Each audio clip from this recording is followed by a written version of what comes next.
Kailan ba mali ang magmahal?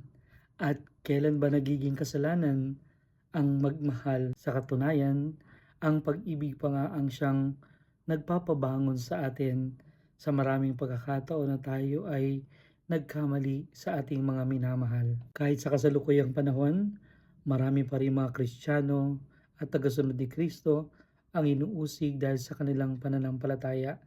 At marahil para sa tagausig, ang tanging kasalanan lamang ng mga Kristiyano ay nagmahal sila kay Kristo. Ang mga umuusig sa ating pananampalatayang Kristiyano ay yung mga taong hindi nakakikilala sa ating Panginoong Kristo. Kapag tayo ay inuusig dahil sa ating pananampalataya, ito ang ating pagkakataon. Ipakilala natin si Kristo sa mga taong umuusig sa ating pananampalataya. At marami sa mga inuusig na Kristiyano, dumanak ang dugo nila alang-alang sa pagmamahal kay Kristo.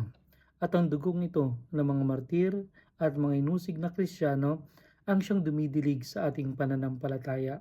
At huwag nating sayangin ang dugong dumanak at ang kanilang pagpapakasakit na natamo. Pahalagahan natin ang kanilang pagsasakripisyo sa pamagitan ng ating marubdob na pagmamahal sa Diyos at sa ating pananampalataya. At araw-araw ng ating buhay, papaglabanan natin ang dakilang manguusig ng ating buhay, ang kasalanan.